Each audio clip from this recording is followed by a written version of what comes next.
매출 500억, 전국에서 가장 잘 나가던 휴게소. 그런데 그 운영사는 스스로 사업을 버리고 도망쳤습니다. 여러분이 휴게소에서 냈던 그 비싼 돈가스 값, 사장님 주머니가 아니라 전혀 다른 곳으로 흘러 들어갔습니다. 그리고 2026년 5월 정부는 마침내 그 돈을 빨아들인 카르텔의 실체를 공식적으로 적발했습니다. 그들의 이름은 따로 있었습니다. 라면 한 그릇의 가격에서 시작해 그 돈이 도달한 최종 종착지까지 오늘 함께 파헤쳐 보겠습니다.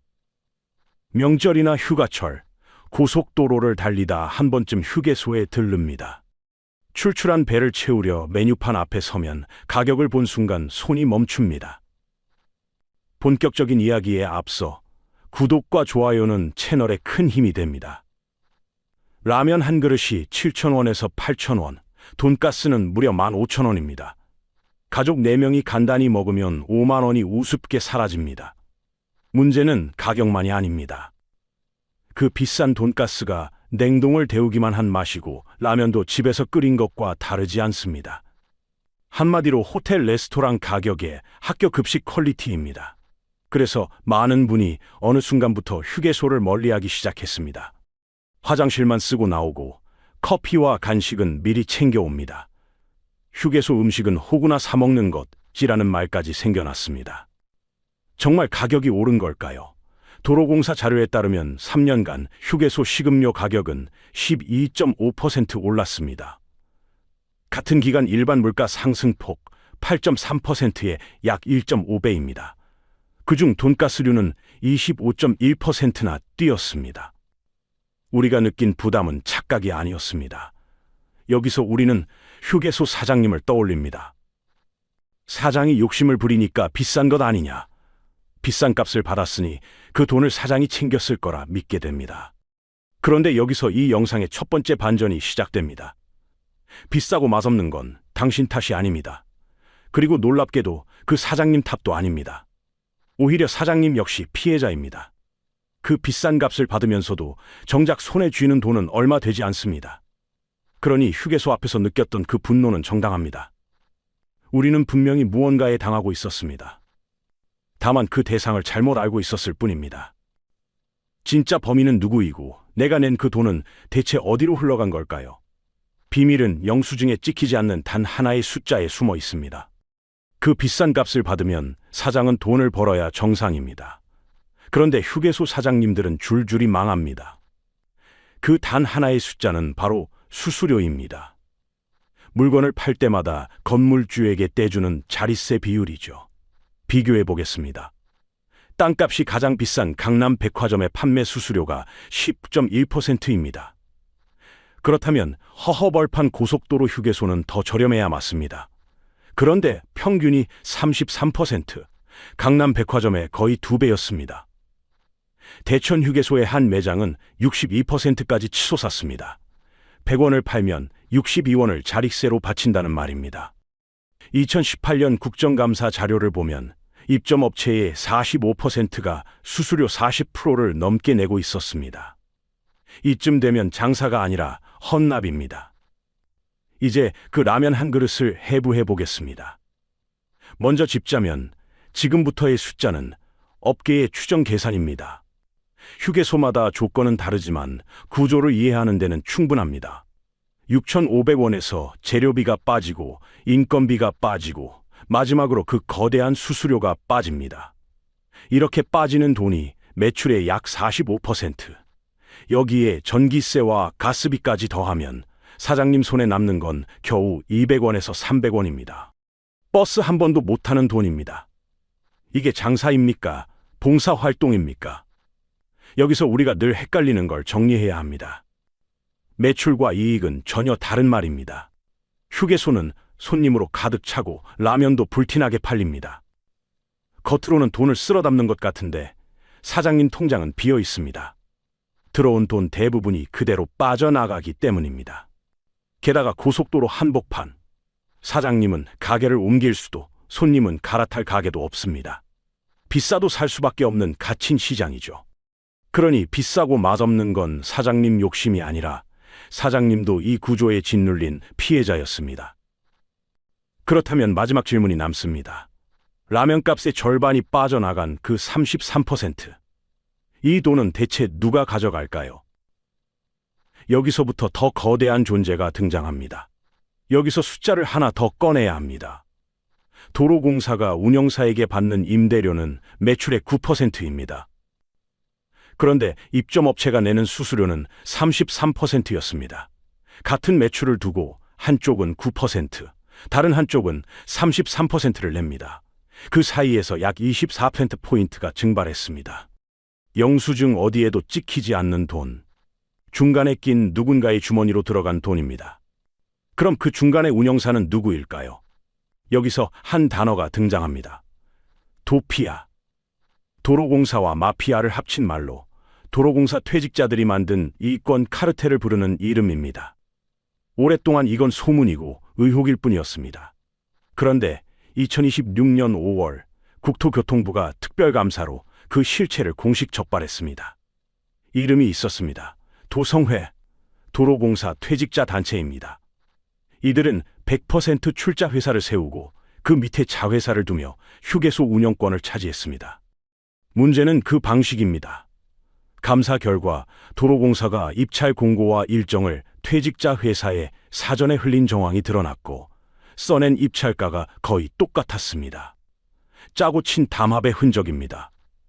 게다가 이들은 자회사를 통해 세금을 피하는 방식으로 9억 원 가까운 배당금을 챙겼습니다. 그 돈의 출발점은 결국 라면 한 그릇을 시킨 우리였습니다. 같은 시기 국토부는 입점 소상공인 갑질도 전수조사했습니다.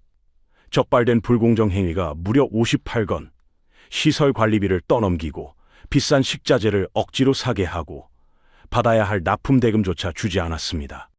미지급된 돈만 7개 휴게소에서 53억 원이었습니다. 정말 기가 막힌 건 이 구조의 작동 방식입니다. 아무도 책임을 지지 않습니다. 입점업체는 수수료가 높다며 운영사 탓을 하고, 운영사는 임대료가 비싸다며 도로공사 탓을 하고, 도로공사는 민간 위탁이라 관여할 수 없다고 합니다. 모두가 위를 가리키고 누구도 잘못이 없다고 합니다. 그 사이 돈은 사라지고 사장님은 망하고 음식값만 올랐습니다. 그런데 이번엔 달랐습니다. 이재명 대통령이 담합도 들여다보라고 지시했고 감사가 시작돼 실명이 공개됐습니다. 정부는 이 전관 카르텔을 전국 휴게소에서 완전히 빼내겠다고 했습니다. 수십 년 묵은 도피아를 향해 마침내 정부가 칼을 빼들었습니다. 자, 이제 사건이 다 풀린 것 같습니다. 그런데 여기에 더 큰 존재가 숨어 있습니다. 도성회조차 꼭대기가 아니었습니다. 진짜 흑막은 따로 있습니다. 이 피라미드에는 한 층이 더 있습니다. 그 맨 위에 앉은 자의 정체를 알게 되면 지금까지의 모든 의문이 한 번에 풀립니다. 자, 이제 이야기의 클라이맥스입니다. 다시 처음의 질문으로 돌아가 보겠습니다. 전국 매출 1위, 한 해 500억을 벌던 휴게소. 가장 잘 나가던 그 운영사가 왜 스스로 사업을 벌이고 도망쳤을까요? 답은 한 장의 계약서에 있었습니다. 무대는 마장 프리미엄 휴게소입니다. 2017년 이 건물의 주인이 바뀝니다. 새 주인은 동네 사장님이 아니라 세계적인 금융자본 맥쿼리였습니다. 맥쿼리는 건물을 통째로 사들인 뒤 도로공사와 21년짜리 운영 계약을 맺습니다. 운영은 직접 하지 않고 대보 유통이라는 운영사에서 빌려줍니다. 여기까지는 평범한 임대처럼 보입니다. 그런데 그 계약서 안에 한 줄이 숨어 있었습니다. 이름하여 최송 수입 보장, 줄여서 MRG. 쉽게 풀어드리겠습니다. 장사가 잘 되든 안 되든 매년 정해진 돈을 무조건 빨아가는 빨대. 그게 바로 MRG입니다. 맥쿼리가 가져가는 돈은 한 해 40억. 게다가 매년 3%씩 꼬박꼬박 오릅니다. 손님이 끊겨도 적자가 나도 매출과는 아무 상관이 없습니다. 숫자가 모든 걸 말해줍니다. 맥쿼리 인프라가 손댄 사업은 모두 15개. 그중 9건이 바로 이 MRG 구조였습니다. 위험은 남에게, 확정 수익은 나에게. 이게 그들의 방식이었습니다. 이제 그림이 보이실 겁니다. 매출이 반토막 나도 맨 위는 멀쩡합니다. 손님이 줄어도 정해진 돈은 그대로 빠져나갑니다. 그럼 그 손실은 누가 떠안을까요? 운영사, 그리고 결국 여러분입니다. 장사가 안 될수록 빚은 운영사 몫이 됩니다. 빠져나갈 돈은 정해져 있는데 들어올 돈은 줄어듭니다. 버티다 결국 무릎을 꿇습니다. 이것이 매출 500억 운영사가 도망친 진짜 이유입니다. 증거는 곳곳에 있습니다. 내린천 휴게소는 5년 동안 167억 적자를 쌓고 결국 운영권을 스스로 반납했습니다. 목감 휴게소는 아예 사업권을 포기했습니다. 무능해서가 아닙니다. 처음부터 이길 수 없는 게임이었습니다. 업계에서는 이걸 악마의 계약이라 부릅니다. 자, 이제 전체 그림을 그려보겠습니다. 이건 5층짜리 피라미드입니다. 맨 꼭대기 1층에는 글로벌 금융자본이 앉아 확정 수익을 빨대로 빨아갑니다. 그 아래 2층은 도로공사와 도피아, 운영권을 나눠 먹습니다. 3층은 운영사, 위에 치이고 아래를 쥐어집니다. 4층은 입점업체 33% 수수료에 짓눌립니다. 그리고 맨 아래 5층, 피라미드 전체의 무게를 떠받치는 사람, 바로 여러분입니다. 라면 한 그릇을 사 먹는 평범한 운전자. 그 6,500원이 어디로 갔는지 이제 아셨습니다. 사장님 주머니가 아니었습니다. 수수료를 지나 도피아를 거쳐 바다 건너 금융자본까지.